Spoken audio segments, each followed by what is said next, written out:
নমস্কার বন্ধুরা, কেসি কিচেনে সবাইকে স্বাগত। আজ আমি নিয়ে এসেছি মূলো শাকের একটা ভীষণ টেস্টি রেসিপি। এই রকম রেসিপি কিন্তু গরম ভাতে খেতে ভীষণই সুস্বাদু লাগে। চলো দেখে নিয়ে আমি কিভাবে বানাচ্ছি। দেখো, আমি কিছুটা মূলো নিয়েছি, তবে মূলোটা আমি ব্যবহার করব না। মূলোর যে কচি কচি শাক সেগুলোই আমি ব্যবহার করব। মূলো শাকগুলো দেখো এই রকম ছোট ছোট করে আমি কেটে নিয়েছি। একদম ছোট করে কেটে নিতে হবে। কেটে নেবার পরে দেখো হাত দিয়ে একটুখানি আমি চটকে দিলাম।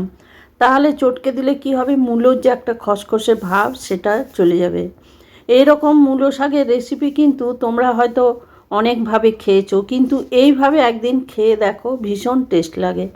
মূলো শাকটা কেটে নেবার পরে দেখো কিছুটা ফুলকপি ছোট করে কেটেছি, একটা বেগুনকে ছোট করে কেটে নিয়েছি। এবার মূলো শাকের মধ্যে দেখো 1 চামচের মতো আমি নুন দিয়ে দিলাম।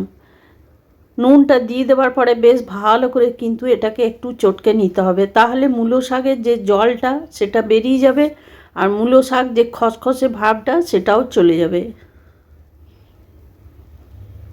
তোমরা মূলো শাক হয়তো নানা রকমভাবে বানিয়ে খাও, এইভাবে একদিন খেয়ে দেখো। এটা রুটি, পরোটা সব জিনিসের সাথেই খেতে ভীষণভাবে ভালো লাগে।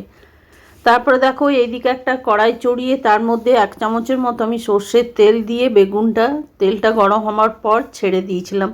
এটা আমার দেখানো হয়নি, ক্যামেরাটা আমার অফ হয়ে যাওয়াতে এটা দেখানো হলো না। তারপরে দেখো বেগুনটাকে আমি এই তেলের মধ্যে খুব ভালো করে নেড়ে চেড়ে লাল লাল করে ভেজে নেব।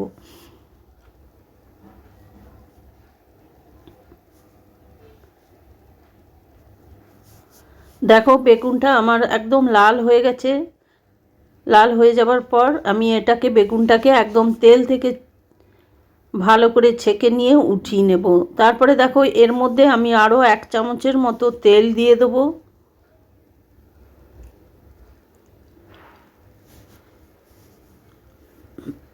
তেল দিয়ে দেবার পরে দেখো 1 চামচের মতো আমি এটাতে কালো জিরে ফোড়ন দেব। এই মূলো শাক কিন্তু কালো জিরে ফোড়ন দিয়ে রান্না করলে কিন্তু খেতে ভীষণভাবে টেস্ট লাগে।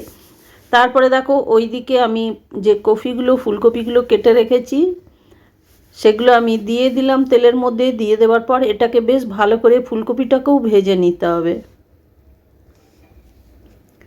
ফুলকপিটা দেখো আমি ঢাকা দিয়ে দিয়ে ভেজে নিচ্ছি, তাহলে কি হবে, ফুলকপিটা কিছুটা সেদ্ধও হয়ে যাবে আর ভাজাটাও খুব ভালোভাবে হয়ে যাবে।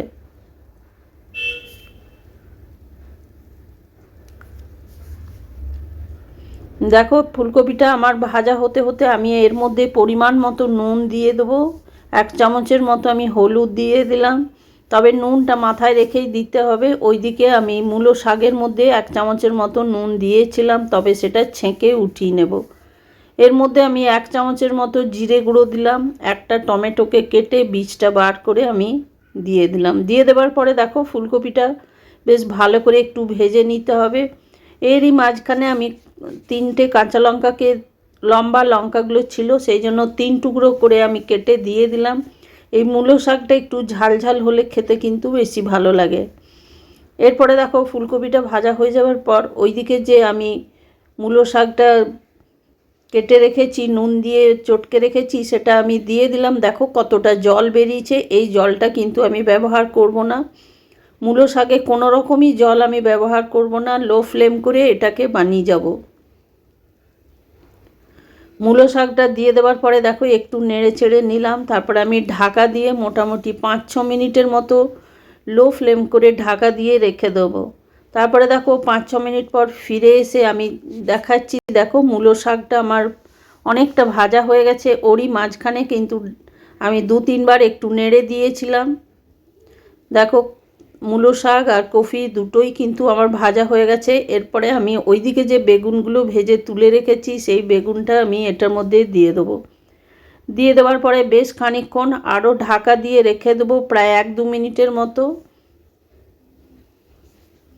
1-2 মিনিট পরে দেখো ঢাকা খুলে দেখাচ্ছি। দেখো সম্পূর্ণ ফুলকপি, বেগুন আর শাক সবই একদম সুসেদ্ধ হয়ে গেছে আমার।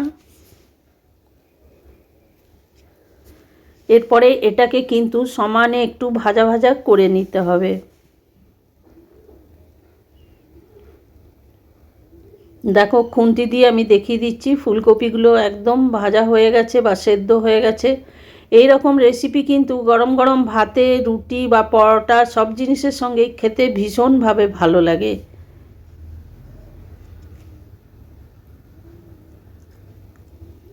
এটাকে একটুখানি বেশ খানিকক্ষণ ধরে কিন্তু ভাজা ভাজা করে নিতে হবে বা সমানে নাড়িয়ে যেতে হবে, তাহলেই কিন্তু এটার টেস্টটা ভীষণভাবে ভালো লাগবে। আমার রেসিপি যদি তোমাদের ভালো লেগে থাকে তো লাইক, শেয়ার ও কমেন্ট অতি অবশ্যই করে দিও। নূতন বন্ধুদের সাবস্ক্রাইব করার অনুরোধ রইল। দেখো আমার এটা মোটামুটি ভাজা হয়ে গেছে। এরপরে আমি গ্যাসটাও বন্ধ করে দিলাম। গ্যাসটা বন্ধ করে দেওয়ার পরে দেখো আমি 5 মিনিটের মতো স্ট্যান্ডিং টাইমে রেখে দিলাম। 5 মিনিট পরে দেখো আমি ফিরে আসছি। এটা ঢাকাটা দেওয়া ছিল বলে একটু ভাপটা বের হলো। তারপরে দেখো কত সুন্দর রেসিপিটা আমার হয়েছে, আর এটা খেতেও ভীষণ সুস্বাদু হয়। তোমরা সকলে ভালো থেকো, সুস্থ থেকো। ফিরে আসছি পরের কোনো রেসিপি নিয়ে। ধন্যবাদ।